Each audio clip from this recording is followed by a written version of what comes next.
Assalamualaikum warahmatullahi wabarakatuh.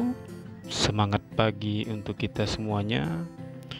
Mudah-mudahan kita semua berada dalam kondisi sehat walafiat dan senantiasa berada dalam lindungan Allah Subhanahu wa taala. Walaupun hari ini kita sama-sama mengetahui kita sedang berada dalam kondisi yang luar biasa, tapi kondisi ini tentunya tidak akan menyurutkan kita untuk terus belajar. Baiklah, hari ini kita akan memulai perkuliahan secara online. Materi yang akan kita diskusikan hari ini adalah terkait dengan salah satu teori dalam sosiologi, yaitu fakta sosial.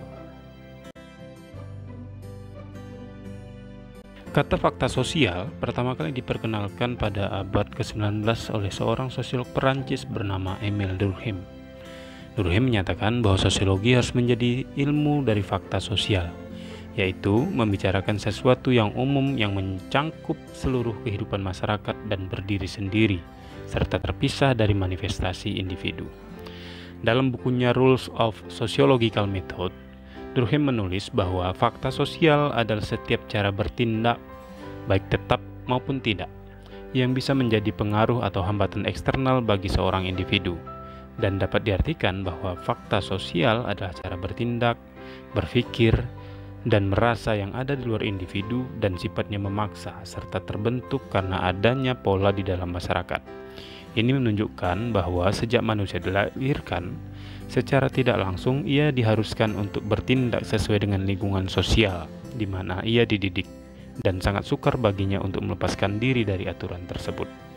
Sehingga ketika seorang berbuat lain dari apa yang diharapkan oleh masyarakat, maka ia akan mendapatkan tindakan koreksi dari masyarakat lainnya.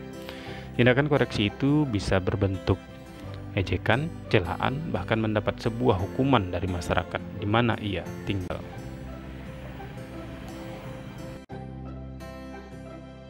Fakta sosial merupakan fakta realistis, di mana gejalanya dapat dipelajari dengan metode-metode yang bersifat empirik.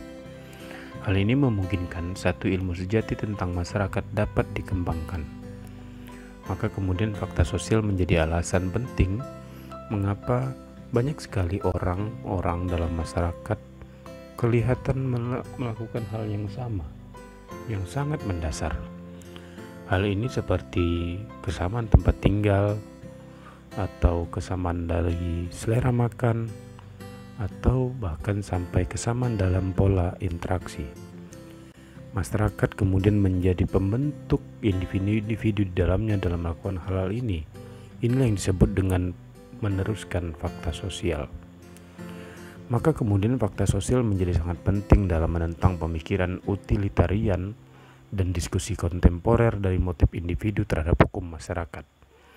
Fakta sosial bagi Durkheim adalah sesuatu, bukan gagasan. Hal-hal yang memiliki realitas dan bisa diamati sebagai sesuatu, maka bisa dipelajari dengan cara yang sama, seperti ilmu alam yang bisa dipelajari lewat molekul-molekulnya. Fakta sosial tentu juga tidak sama dengan fakta psikologis, atau fakta biologis, atau bahkan karakter individualis lainnya. Hal-hal seperti tidur dan makan pada dasarnya merupakan tindakan yang sangat individu. Jika hanya tindakan ini yang hadir pada keseharian manusia, maka tidak akan ada ruang untuk hal yang bernama sosiologi. Hal ini karena makan dan tidur itu akan berada di bawah yurisdiksi biologi dan psikologis. Namun, inilah yang dibantah oleh Durkheim dalam teorinya fakta sosial, bahwa menurutnya ada tindakan lain yang secara inheren bersifat sosial, seperti memenuhi kewajiban seorang sebagai warga negara atau bahkan melakukan demonstrasi. Tindakan ini membuktikan adanya realitas sosial di samping kenyataan individu. Kategorisasi fakta sosial mengacu pada pandangan Émile Durkheim yang membagi fakta sosial di dalam masyarakat pada dua bentuk, yaitu fakta sosial material dan fakta sosial non-material. Bentuk dan macam fakta sosial yang pertama adalah bentuk fakta sosial material, yang menunjukkan bahwa fakta sosial ini dapat disimak, dapat ditangkap oleh indera, dapat diobservasi, dan dapat dilakukan penelitian sosial yang mempengaruhinya. walaupun tidak serta-merta begitu saja ada dan timbulnya. Contoh dari fakta sosial material adalah dapat dilihat pada bangunan dalam arsitektur dan norma hukum dalam masyarakat.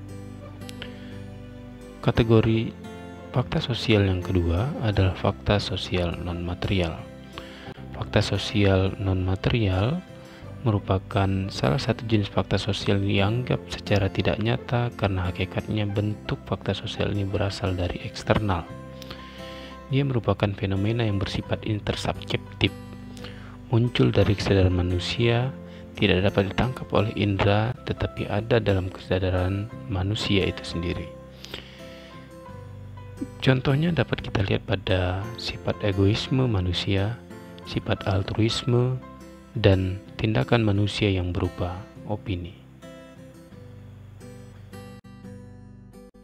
Fakta sosial terdiri dari struktur sosial dan peranata sosial. Terkait dengan struktur sosial dan peranata sosial, secara lebih detail kita sudah pernah bahas dalam diskusi pertemuan sebelumnya. Saya hanya akan mengulang secara sekilas. Struktur sosial merupakan jaringan hubungan sosial, di mana interaksi sosial berproses dan terorganisir lewat posisi sosial individu, sehingga posisi setiap subkelompok dapat dibedakan secara jelas. Peranata sosial merupakan cara berpikir, cara bertingkah laku dalam pergaulan hidup, dan cara tersebut memaksa setiap individu untuk dapat bertahan. Peranata sosial bersifat eksternal tetapi mempengaruhi individu. Semua peranata sosial pasti memiliki struktur di dalamnya, dan setiap subkelompok yang berada dalam struktur itu memiliki peran dan fungsinya masing-masing. Hal ini dapat kita lihat pada keluarga misalnya. Ayah yang berperan sebagai kepala keluarga mencari nafkah, bekerja, ibu yang berperan sebagai pendidik, dan anak yang berperan sebagai pelajar. Pada struktur pemerintah juga dapat kita lihat pada lembaga pendidikan maupun lembaga-lembaga agama.